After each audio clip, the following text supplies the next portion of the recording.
computer.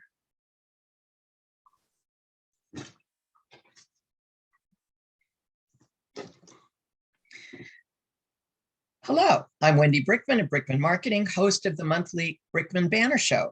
Today is my very special guest. I'm pleased to have Ben Bransford. He's a concert promoter and a co-director of the Monterey Cowboy Festival, and he's promoting a bunch of great concerts at the Golden State Theater. Welcome, Ben. Thank you so much for having me, Wendy. So tell us a little bit about your early background and how you ended up working in this field. Yeah, so early on, I actually wanted to be a jazz musician. That was kind of my path. Went all through the Carmel Unified School District music programs and really loved playing jazz. I played saxophone as my main instrument and kind of piano on the side, and played with the Monterey Jazz Festival honor groups growing up. And I kind of thought that jazz performance in college was going to be my path. I actually applied as a jazz performance major, and kind of at that crossroads between, end of high school, beginning of college time, I thought about it more, and I had other people kind of speak into it, and they said, well, why don't you look at kind of the business side of music? And I've always kind of loved entrepreneurship, and I thought that actually could be a really cool, marriage between those two things. And so I decided to do that. So I applied only to 2 colleges, which is kind of risky, but one of them was USC down in Los Angeles. My alma mater. Yes, and mine ultimately as well. And then NYU in New York. And they had 2 fantastic programs. And but yeah, decided to go down to Los Angeles and spend some years there and study. And I mean, you can't beat Los Angeles for the music industry. So exactly. Met a lot of really cool people, just had a lot of people kind of come alongside me and give me some great opportunities. And that kind of ultimately led to these 2 opportunities that you just mentioned that I'm a part of now. Fantastic. Well, let's take a look at the Golden State Theater and what's coming up. Sure. Do you want to share your screen? Yes. Great. So this is a theater. It's a 1,000-seat theater, which all of us so appreciate reopening. So happy. We've missed you so much. What can I say?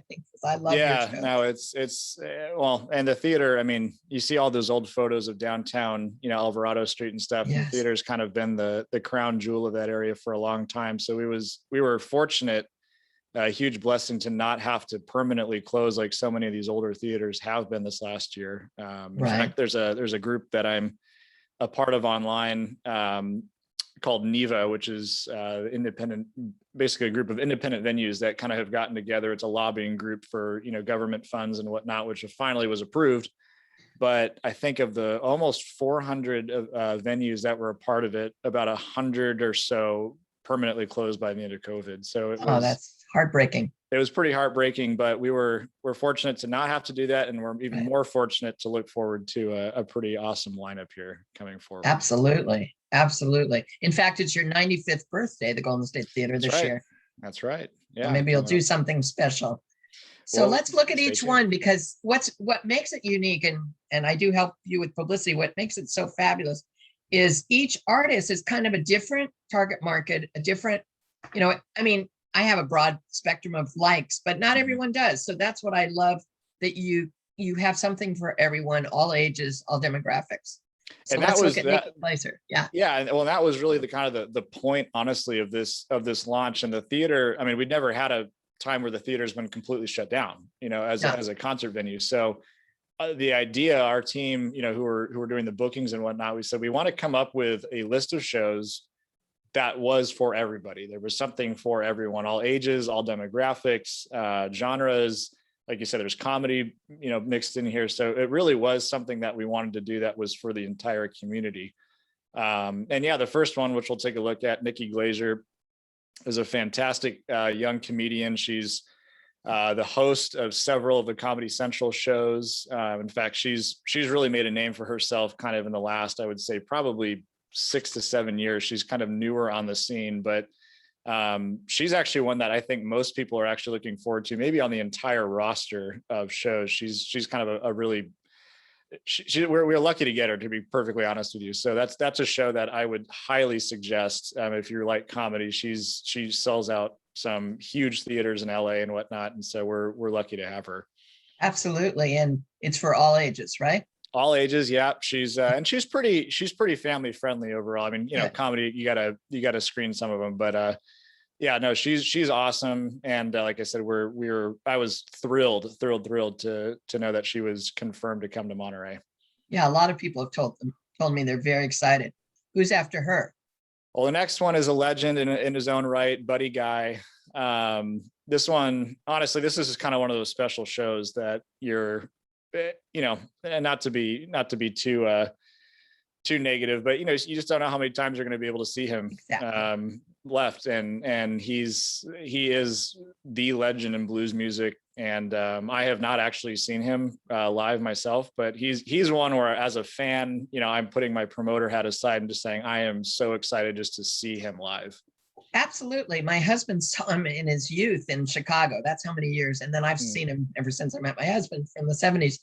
And he is so respected as a musician. And he's got to have, I hope he talks to the audience too. I bet you he has some incredible stories. He's played, of course, at our blues festival and maybe even the jazz festival.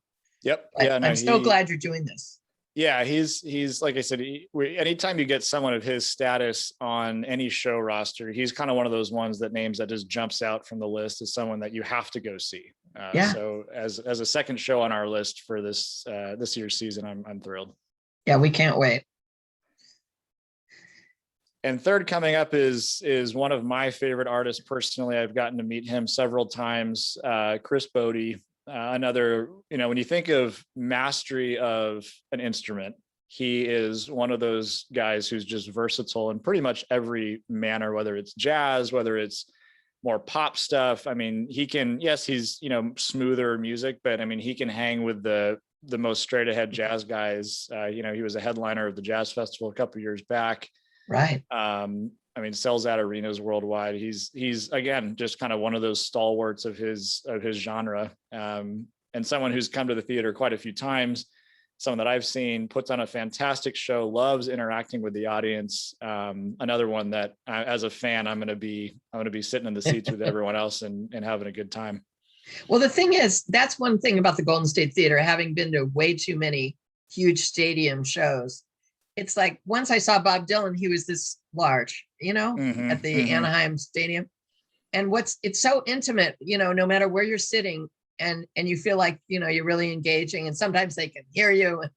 That's the thing. And we get calls all the time, from the theater, people who haven't been there before asking what tickets to buy and which is the best visuals. And it's honestly, there's not a bad seat in the entire venue as far as visuals. You're right on top of the stage if you're in the balcony. I mean, there's 30 rows max it's just, there's not a bad seat. And so for someone like him, who unmiked can fill that room with just his trumpet, I mean, that's one of those acoustic shows where he just is by himself putting on an amazing show. Yeah, we're lucky to have him. You're right. Who's next? Next is we're just gonna keep going with the Legends group here. Yes. The Beach Boys. Again, a group that is, I mean, the name speaks for themselves. The name sells itself. They're one of the highest grossing bands in music history. They have one of the most storied backgrounds in music history. They have not been to the theater in quite a while. No. And obviously they've had some, politics issues with the band and whatnot.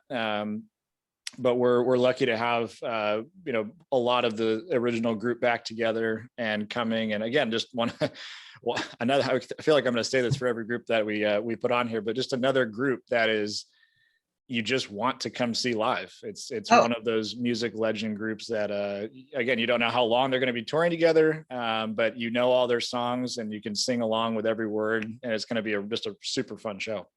Are they going to have last time? They were there, and I don't know if it's the same lineup, but they had a lot of video that was fun. They showed surfing and things like that.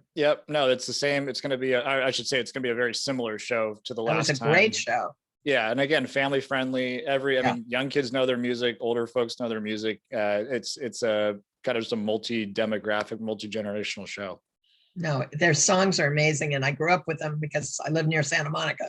So that whole surfing scene, and yet, you can go to Spanish Bay and people are still surfing. So in Carmel and Moss Landing, I think they're favorite. They've got great Great tunes. Beautiful Yep. songwriting by Brian Wilson, mostly, Yes, right? fantastic. Yeah, and that I would say actually he's probably one of the more underrated songwriters. I mean, everyone, the Beach Boys have their 6 or 7 hits that everyone knows, but all their other songs are fantastic as well. And he's one of the composition kind of lyricist legends in the music industry. He had it. So next is someone. Yeah, I know. I'm just going to stop saying it. Keep them coming. Well, no, but they are. Not everyone's a legend yet. Yeah, that's true. Yeah, no, and Judy Collins is one of those older true music legends, and I think she's for sure a multi-Grammy award-winning artist. I don't know exactly how many off the top of my head, but yeah, I mean, someone who I would personally say has one of the best voices I have heard, certainly in her generation, but just in, I would say, probably the 20th, 21st century. You're right.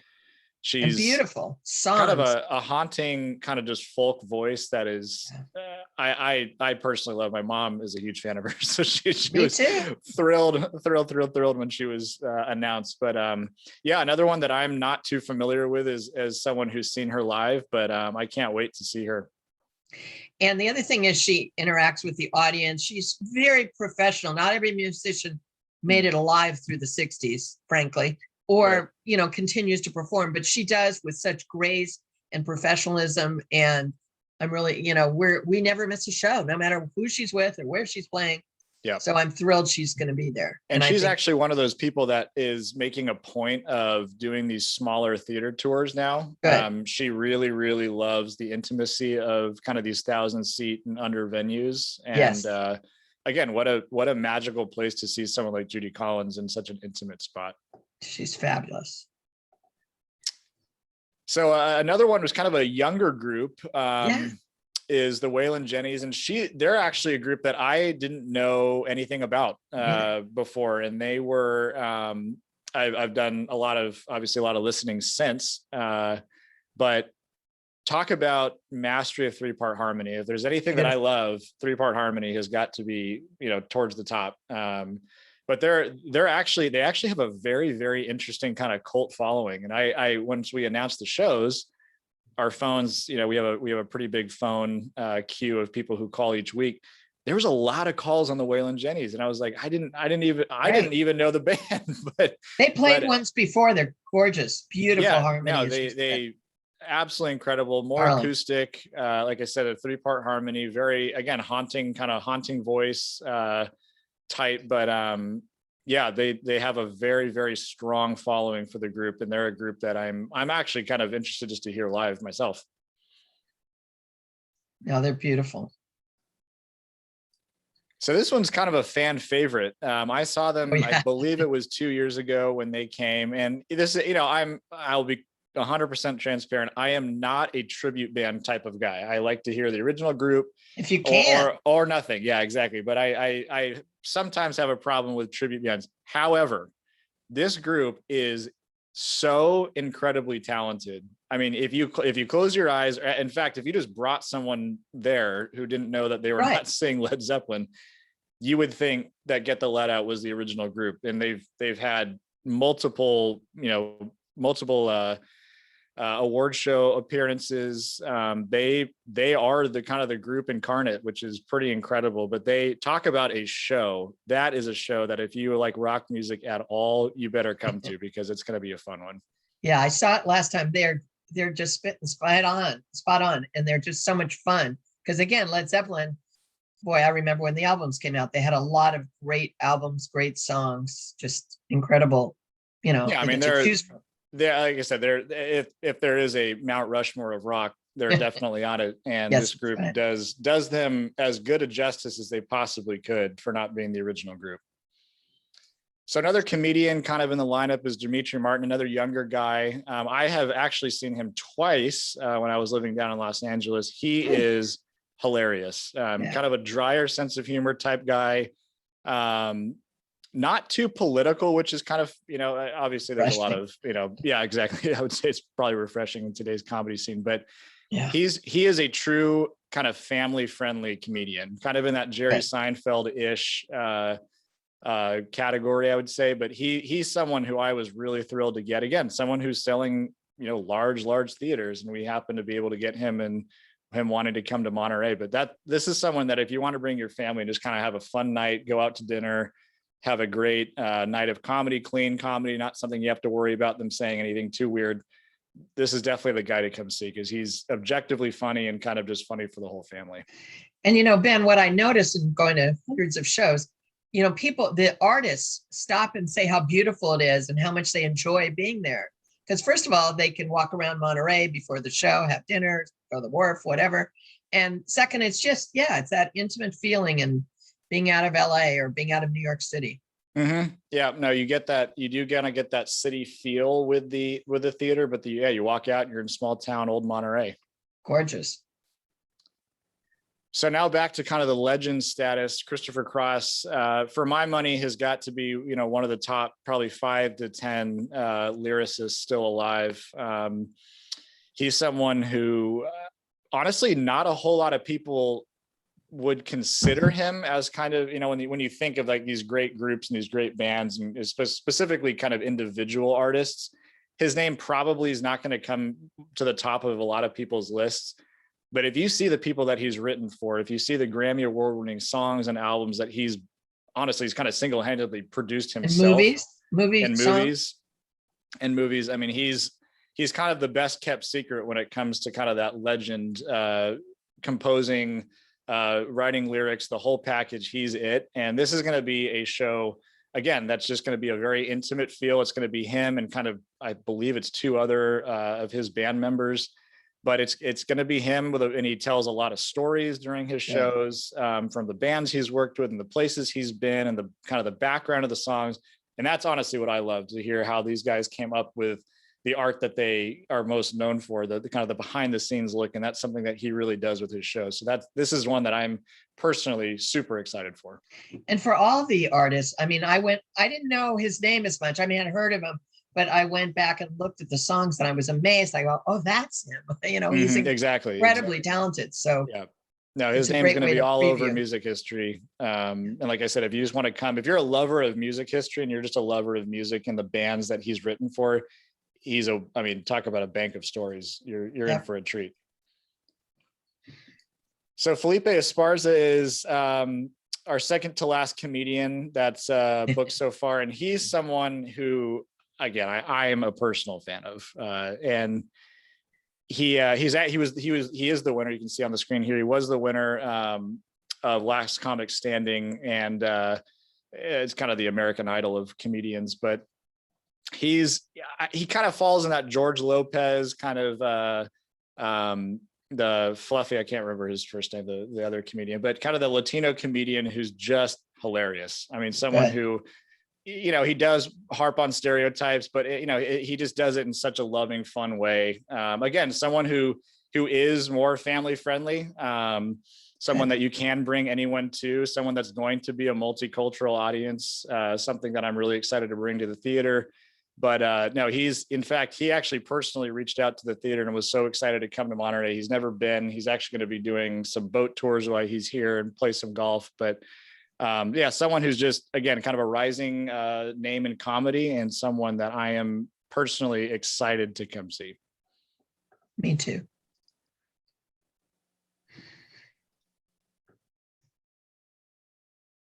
So the next group, one that I have not seen personally. Obviously, everyone knows their music, The Temptations, and it's interesting because there's only one original band member left from the original group.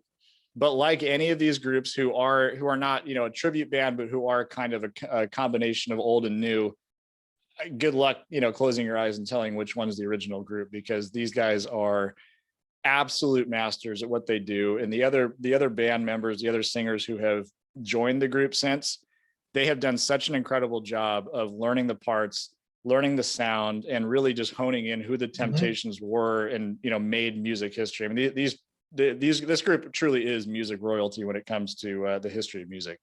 Absolutely, it's a feel-good band. It is, yeah, and similar to the Beach Boys, everyone knows their songs. Everyone has a good time. You're not going to be sitting down in the theater that night. You're going to be up dancing and singing. This is going to be a fun show, to be honest. Yep. And so this next group is actually a special group for me. Okay. And it has a small backstory. So this was actually, Tower of Power was the first group that I saw ever at the Golden State Theater. And I was, I believe, around 10 years old. Still, what is that, elementary school, I guess it is. But so early middle school, then I actually was fortunate enough to come under the teaching of one of the trumpet players in the group, Sal Cracchiola, who's still in the group, and a phenomenal trumpet player. But he's part of the group, one of the more original band members. But it's kind of come full circle for me, because I saw them for the first time at the Golden State Theater, and now I'm able, as one of my first shows as the promoter of the theater, to bring them back. So that one was kind of just a sentimental one for me that I'm really excited for. They have a huge legion of fans. They started in 1968. Can you imagine how many fans they have? That's great. And actually, I saw them 2 years ago. I mean, talk about a show. The lead singer is just incredible. I mean, the whole band, just a ball of fire. And again, one that you're not going to be sitting down when you're there. You're going to be on your feet. You're going to be dancing. It's a party of a show. Absolutely. And the last but not least is we started with a comedian. We're going to end with a comedian, Kathleen Madigan. In fact, she was one of the 2020 reschedules. Right. And someone, again, who's just a solid comedian. She's someone who's, I wouldn't say is newer. She's kind of, I would say, a middling in the pack of someone who, if you're a really lover of comedy, you definitely know her name. Hilarious. I have probably 2 or 3 of her sketches on my comedy playlist on my phone. But yeah, again, someone who's just, I love comedy. I love comedy shows. I love what it does. And especially in a theater environment, I think it's just such a cool opportunity to have that intimacy without being this giant arena. And she's someone who just works the crowd so well. She brings people up on stage. It's just a fun night of comedy. So I'm really looking forward to her. Me too. Glad she's rescheduled. Yeah. And I want to say too, this is the last one that we have booked right now, but these are not all the shows that we're going to have. Good. We have several others, and I know people have been emailing us and calling us and continue to do that. But just so you all know, some of the shows that we did have booked for 2020 that are still not announced, we're still working on those. And we also have a handful of new shows that we're going to be adding to the list as well. So this is not it. This is just kind of our initial launch. This is an excellent launch. And thank you for working so hard to do this. And, it's fantastic. Now let's talk briefly. We have a couple more minutes about the Monterey Cowboy Festival. Yeah, so advantageous timing. So we actually just went on sale for our new, or I should say our relaunch of our music festival. Our music concert series called Country Nights. And this is presented by the Monterey Cowboy Festival. But we just went on sale today. Wow. And we're two bands, 2 groups, 2 men, honestly, in the country music scene who are fantastic, and Colt Ford, very different. And I wanted to say, I'll spend a quick minute saying this. The Monterey Cowboy Festival, which was the Monterey Cowboy Poetry and Music Festival, forever was a very niche festival. It definitely skewed more towards the traditional Western cowboy poetry scene.